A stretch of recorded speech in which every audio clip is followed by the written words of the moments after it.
Hello students, চলো আজকে আমরা রায় মার্টিন প্রশ্নবিচিত্রা থেকে সপ্তম শ্রেণীর ভূগোলের প্রথম পর্যায়ক্রমিক মূল্যায়নের মডেল 5 নিয়ে আলোচনা করি।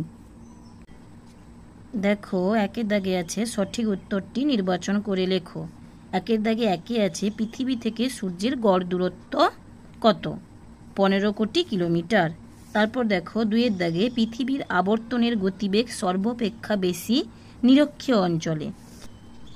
তিনে আছে দেখো, সৌর বছর ধরা হয় 365 দিনকে। চারে দেখো, ভারতের প্রমাণ দ্রাঘিমার মান হলো 82 ডিগ্রি 30 মিনিট পূর্ব। পাঁচের দাগে আছে এশিয়ার পিদ নদী বলা হয় হোয়াংহো নদীকে।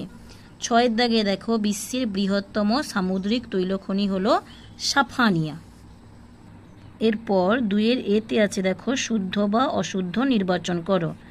একের দাগে আছে 3রা জানুয়ারি সূর্য থেকে পৃথিবীর দূরত্ব সর্বাপেক্ষা বেশি হয়, অশুদ্ধ।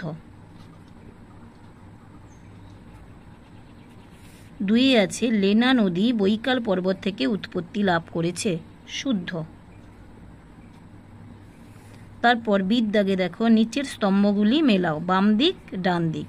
কর্কট ক্রান্তি রেখা 23.5 ডিগ্রি উত্তর, মকর ক্রান্তি রেখা 23.5 ডিগ্রি দক্ষিণ, মূল মধ্যরেখা 0 ডিগ্রি। তারপর দেখো, উত্তর মেরুবিন্দু 90 ডিগ্রি উত্তর।